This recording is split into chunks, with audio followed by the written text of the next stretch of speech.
right, welcome back into another Dragon Ball Super card game video. So today I kind of want to talk about using multicolors and the viability of it, and also going through the set 14 reviews or the previews that they just released today or yesterday, I guess, depending on when this video is out. Before I begin, please go ahead and subscribe if you are not. I talked about this before, but here are the numbers here for all of those people who are watching but not subscribed. You don't want to be one of those people, man. I am telling you, your mom, your grandma, your baby brother, your son, your unborn children, they're gonna regret it. No, don't report me. But please go ahead and subscribe. I'm trying to get to 5,500 by the end of August 31st, so that way I can give out a set 14 box. Back to talking about multicolors though, I think there's 3 different things that are pretty much wrong with multicolor, or at least why people don't really play it too much, and it questions the viability of it. The first one is that charging a multicolor nowadays, whether it's in this format or the next for set 14,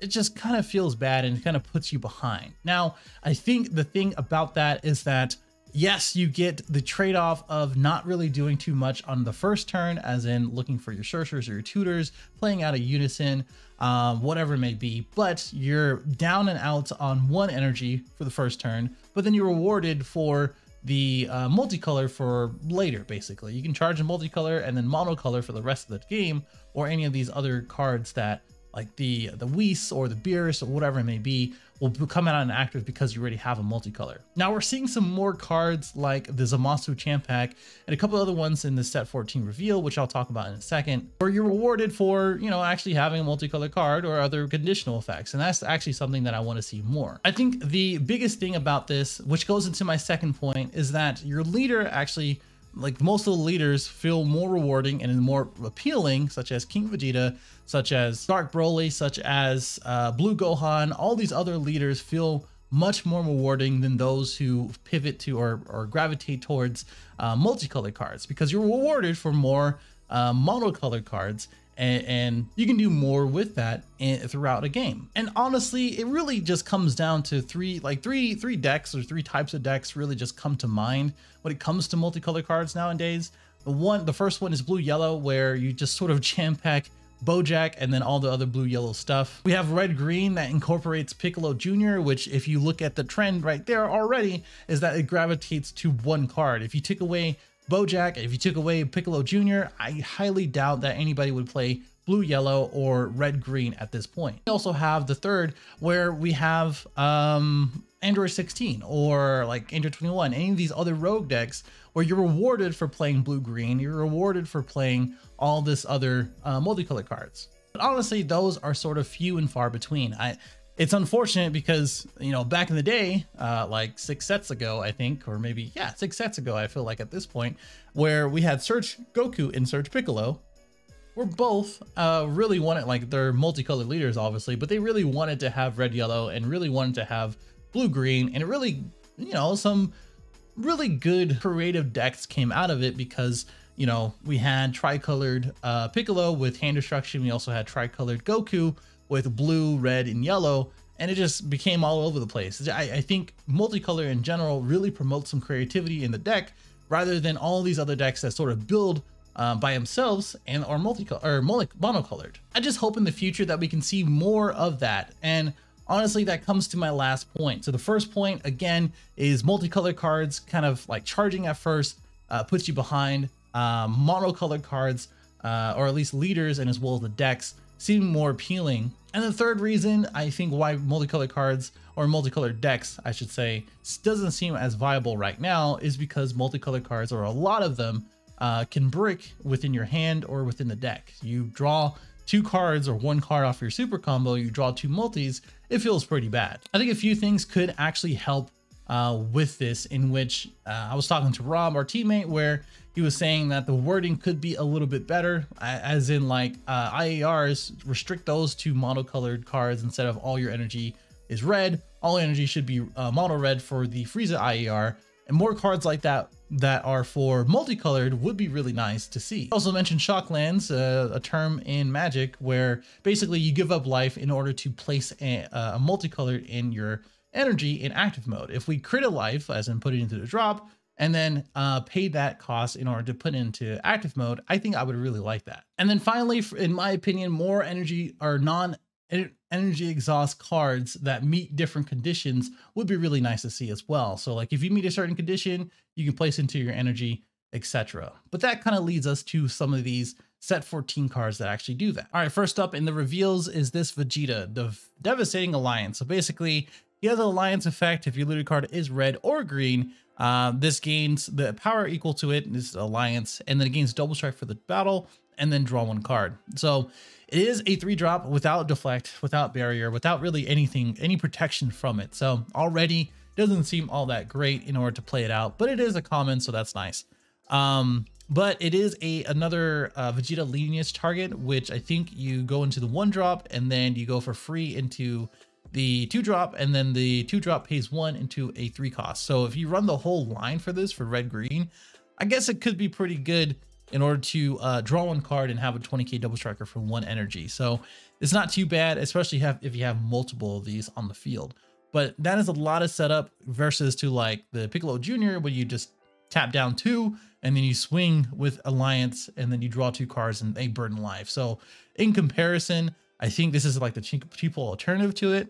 So that's it. Then we have Cyberman Faithful to the End. So this is some good Nappa sort of support, I would say, because this one says energy exhaust unique, so you only play 1 of on the field, which is important for this effect. If you have Cyberman in play, negate the energy exhaust in all areas, which for the Nappa leader, you basically play out, or you get 1 from the deck and you play it out. And then you can just use this as a non-energy exhaust in all skills, which is nice because now it frees up some options and it gives you the option to actually play this in the deck, which searches things out, etc.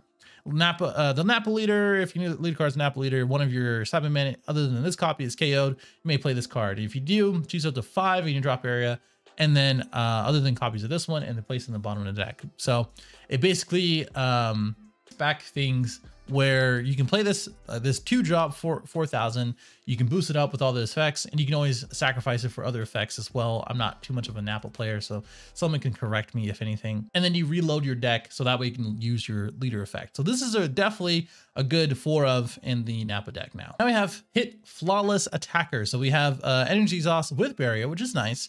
If you have a blue or yellow Universe 6 card in play, negate the energy cost in all skills in this area, or skill in all areas. And when this is played, you may draw 1 card. If you don't, you bottom deck, or you rest mode. You KO something in rest mode. There you go. And then activate main, pay 1. If you activate an evolve cost and yellow hit in your hand this turn, reduce the cost of that evolved by 2 yellow. You can't really see everything here, but the target for this is going to be the part of the Universe 6. Basically, you're paying 2 energy to do it. So you pay 1 for the other effect, and then reduces it by 2. You pay 1 more, which technically you can pay any color. So if you have a blue open, you can pay for that. And then you can do the effect where pretty much everything happens here. You unawaken their leader, which is nice. This is cool. I like the effect. Some Universe 6 support, which not really many people are playing. Hopefully in the future, we can see a Kefla reboot as far as a Surge leader, because that was on my wish list. They also have Beerus Unceasing Rage as a rival for 1 red, which is cool. When this card is played, draw 1 and then choose 2 of your opponent's battle cards in rest mode, and then gain 10k or negative 10k for the turn, which is cool. And then we also have red, yellow, and any color. Choose all your opponent's battle cards in rest mode. They gain negative 20 for the turn, and then this card gains 5k power and triple strike for the turn. That's pretty powerful, actually. So for 3 energy, which is not too bad, basically pay this on their turn for a rival for red on turn 2, and then it goes back to your turn. You pay yellow, green, or wow, red, yellow, and a colorless, and then you get to wipe their board as long as they have 20, and if they're all in rest mode. And now that's a 25k triple striker. And now this kind of makes more sense for the heartfelt ban to limit to 1, because now you have a heartfelt target. You can awaken right after you pay the 3, after you do triple strike, and now you have another triple strike 25k. So it all really does make sense. It doesn't have unique and it doesn't have limit. So I like that you can have kind of multiple of these guys, play 2 of them, draw 2 cards, and then neg 20k for these guys. So it would be cool to see like King Vegeta red yellow. maybe. All right, so this is pretty much my favorite card out of all the whole things. I love the art. I love the effect. It's energy exhaust, revive, blue-green, which means you could pitch a blue and green card or multicolored card, blue-green, to revive it and then place again. Place one card from your life in drop area and play it from your hand, which doesn't proc off from revival. Just remind yourself from that. Choose up to one of your opponent's battle cards and bottom deck it, which is cool. And if your leader card is a green Goku, which is the one that is basically you have all the revival stuff or revival stuff and you draw cards for it, which is cool because I love that leader. Play up to one battle card with revive skill of 3 costs or less and the skill's negated for the turn, and then shuffle your deck. So this is cool because now you get to play the 3-drop Piccolo and Gohan, I do believe, that has barrier, and then you swing and then they pitch a card. So you can have a 19k, I think it's a 19k or 15k attacker for the turn, and then on their turn it has barrier, and now you have something that sort of just sits there. It has a revive, and it basically swings every turn like Zamasu and pitching a card. So I love this. I really do love this card. And of course, we have some other targets here. We have the Dr. Euro and as well as the 16. That doesn't really do too much for you, but at least it's a 15k attacker. And this guy is only a 15k boy. So I guess you can just leave it in active mode and just leave it there, I guess. All right, moving on to the last few cards. Some more Android 16 support, just like I was talking about before. Probably the best card for this deck or for that deck. This card for that deck. Yeah. You pay green or blue arrival for 1, and then it's a blocker 15k. You can do revival, so you can only do a limit 1, I guess. I thought it was only a limit 1 anyway. If you have a blue-green cards in your energy area, reduces common cost in your hand by 1. So not only in the Android 16 leader, it is a non-energy exhaust card you can place in active, but now it's a 0/5 for blue-green, which is nice for arrival. Switches card to active mode at the end of the turn, so you can just swing with it, and then now it's a blocker for 15k. And then when it gets KO'd from the blocker, it comes right back. So definitely worthy of that super rare slot there. Activate battle. If your opponent's turn, you KO this card and choose one of your opponent's unison cards and remove the marker from the chosen card. So really good for different cards. Not only if they go down to 1 marker, you can remove the unison, but also if they have any boosts or any effects that it gained, now it loses those.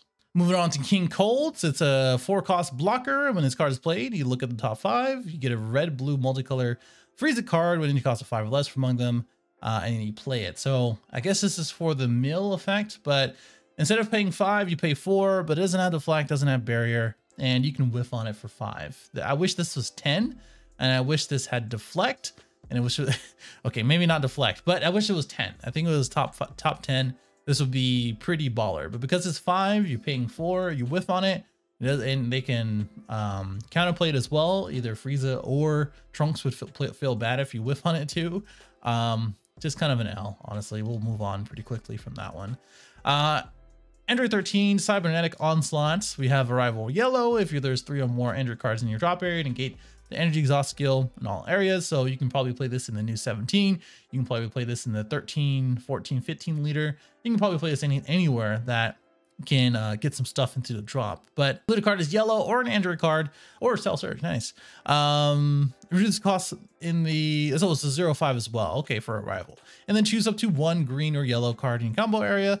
Activate battle and gains 5k combo for the turn. So that's cool. So it's a card, not just the battle cards, but also your leader. So it's a free 5k. Overall, I think they're all right. I think it gives a nice little boost to multicolor cards. I'm seeing more and more of the stuff that I want, which is non-energy exhaust, conditional things, type things going on. And overall, not too bad. Let me know what you think in the comments below. I really don't want to do previews too much. There's a lot of videos out there, but I really wanted to tie in my discussion about multicolor cards with this. And yeah, I'll see you in the next one.